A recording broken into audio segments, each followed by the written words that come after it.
Again, grade 11s. So we finished talking about the pH and talked about how to figure out pH. We did an example that also involved pOH and how pH and pOH are related. Now we're going to get into the stoichiometry of solutions. So before we do that, let's review a bit, not that far back. Okay, so mine's on. Let's see if you recall from previous lessons how to figure out the concentration of a solution, right? And of course, the formula is here. It's moles over volume. Now we're going to use that to isolate for N, right? In previous units, we used this, mass divided by molar mass, or the factor label method. But here, we know that since we're now dealing with a solution, with the chemistry of solutions, the number of moles is dependent on volume and concentration of that solution. So it's N is equal to C times V. So that's if you just rearrange this algebraically, you get this. Okay, so that's essentially the main difference between the stoichiometry that you have done previously compared to what you're now going to do. Instead of using mass and molar mass to convert to moles, you're using concentration and volume. Everything else is essentially the same. Okay, so let's, I undid that. Let's start. Okay, we'll jump right into an example. So here we have 400 mils of a 0.8 molar solution of hydrochloric acid, and that's reacted with excess zinc metal. Good that it says excess, right? Because we have talked about limiting reagents, and we don't have to worry about that now because it says excess. All right, what mass of zinc chloride is produced? Okay, so looking at this, I know I'm going to have to figure out first what my balanced equation is. Right, the next thing I'm going to have to do is probably going to have to convert this to liters. So convert to liters. Okay, I can organize all this information better once I start the question. So here is the balanced equation. So it said hydrochloric acid and zinc.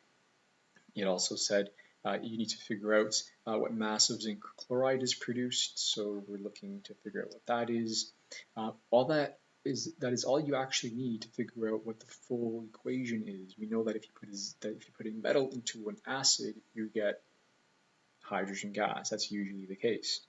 And if you don't remember that, well, single displacement reaction would give you hydrogen. Hydrogen reacts readily with itself to produce hydrogen gas. Okay, so there you go. This is now a balanced equation.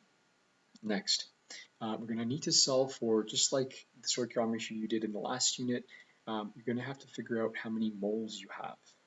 Right? So when you don't know what to do, even if you do, always figure out the number of moles. That was our saying in our last unit, and it continues now as well. So solve for the number of moles given the information you have. You have volume. Look, we've converted here. Perfect. You also have concentration. That's in moles per liter. Or remember, big M stands for molarity, which really means the same thing. So how do we calculate moles? Well, we reviewed that just before we started. And this is...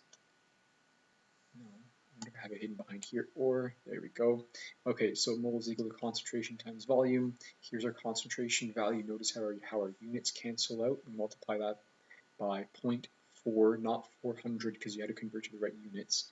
And here we have the number of moles of HCl. Okay, so that's moles.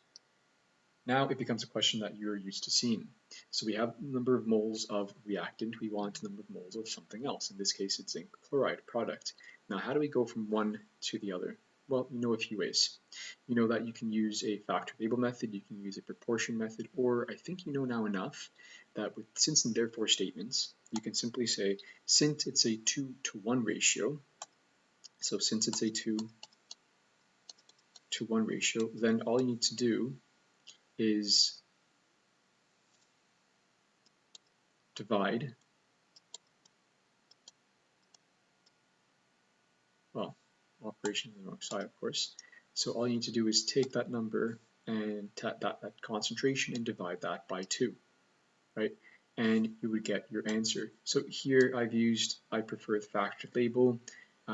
Easier to not make mistakes here. So using our factor label method, we need the number of moles of zinc chloride. We have the number of moles of HCl. You multiply that by a mole ratio. You can see how your units here will cancel out. So mole HCl cancels out, and we're left with 0.16 moles of zinc chloride. Okay, but it's not asking us for the number of moles, it's asking us for mass. So mass, again, if you recall from our last unit, is moles times molar mass.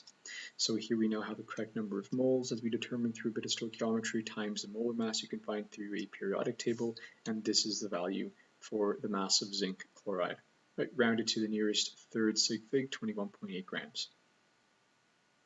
Okay, so fortunately a lot of this is just review. The only new part is you got to figure out the number of moles using your concentration equation and rearranging that to make it look like N is equal to C times V, and you're done.